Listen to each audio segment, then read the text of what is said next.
Hi everyone, my name is Matt Haynes. I'm an audiobook narrator and I'm dedicated to studying different accents and voices on a regular basis. This month's voice is going to be that of Arnold Schwarzenegger. I'm going to be piecing together the different elements that I am hearing the Arnold voice and persona being made up of, and then I'm going to apply those to song lyrics, which is a practice method I highly recommend. Ta-da! This is the Matt Tune, everyone. This is a picture of me with my glasses on, and it's to illustrate where the Schwarzenegger voice seems to be living in my mouth and my head when I'm articulating it. So what we do is we start, for me, with a big ball deep behind my Adam's apple, and then it goes up, fairly gently, then out to a very supple lower lip. So if we say, it's been a tough year, this is my home voice, it's been a tough year. We go to, it's been a tough year. Then we go out into the lip, it's been a tough year. Now, I like to go to the essence when I'm doing celebrity impersonations. What seems to be the metaphorical essence, the image I can keep in my head of what the voice really is? For example, with Jack Nicholson, for me, it's a body of water that's going in and out and occasionally very volatile. With Nicolas Cage, it's sort of like a marionette that's in a street fight. With Michael Caine, it's a bit of a branch that's tapping on a window. Now, with Schwarzenegger, his brand and what he's built for himself has been so embedded in physicalization. It's hard not to think of muscle, of thickness, of bunchiness when imagining him. But what I think of when I think of his relationship to the English language is this idea of, imagine doing the finger spellings in ASL, right? Getting everything articulate with the fingers, but doing so under a very heavy leather baseball mitt. So things are very sometimes deliberately pointed just to get the idea across, because we're dealing with a very limited apparatus here, trying to get things clear.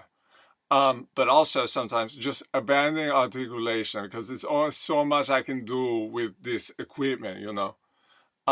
So there's that. And then also it creates this image of the resistance, which frequently comes out in that strangled grunt that Arnold is known for. So, leather mitt, trying to do finger spelling, American Sign Language. All right, now let's go into the accent, starting with the consonants. So really helpful for me when doing the Arnold is to make sure the D's and the T's are really dentalized, really exaggerated dentalization of D's and T's. So had, head, to say, do say. As with many accents where English isn't the primary language, the TH, voiceless TH, becomes a T, so think. The voiced TH, th, becomes a D, so with. Now, I actually goofed up a little bit by having a nice articulate W sound. In Schwarzenegger's voice, the W isn't articulated. It's not quite the V sound, so which way when doesn't become which way when, but it does soften into something closer to a V, which way when. A D at the end of the word becomes closer to a T. So let's take what I just said. A D at the end of a word becomes closer to a T. Famously, the R disappears completely except when preceded by a vowel. So let's take that sentence again and apply it.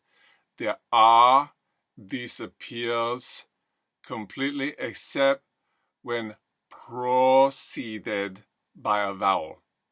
Now, speaking of vowels, let's go to those. One of the more striking features of the Schwarzenegger accent and voice is that the I sound becomes much closer to an E sound. I don't know if I've really experienced this in the many voices and accents that I've done, but like a light becomes closer to like a light. The short A sound, A, becomes closer to an E, but especially much so when the A has an N or an M coming after it. So ham, him, and. If you have a vowel followed by an R, with the exception of OR, we're going to get into that in just a sec, but a vowel followed by an R, you get into a very territory, diphthong territory, almost like exaggerated French. So first, first, worst, whilst, fear, fear. Now let's get into the fun, which is the OR and also the OL sound. Have at it with the most exaggerated New York you can possibly have. So, for, war, war, warmth, warmth, all. The O sound, the long O, and also the ow sound get their full due. So, oh, go home, ow. As in get out, or get out now. Okay, everybody, it is song time. We're going to take these principles and apply them to the lyrics of... I'm going to let Arnold introduce this one. Okay, I know this has been a tough year for many of us, and I just want to share a story about how things can turn around.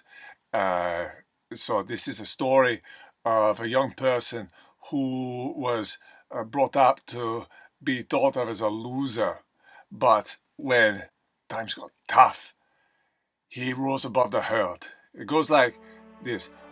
Rudolph, the red-nosed reindeer, had a very shiny nose, like a light bulb, and if you ever saw it, you could even say it glows like a flashlight.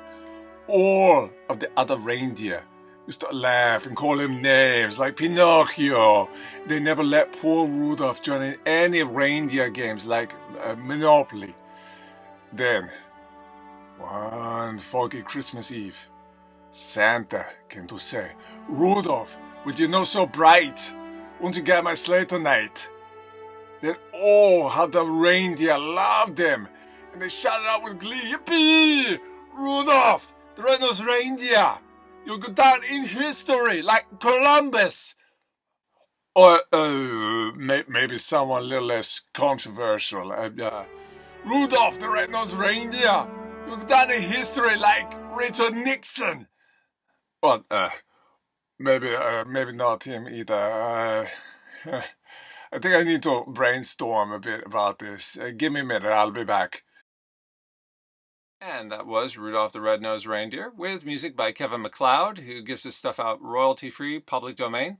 So, is this the Arnold voice to end all Arnold voices? Of course not. But let's keep the ball rolling. If you've got specific insights into Arnold's voice and accent, the Schwarzenegger, please put those in the comments, and I will see you next time.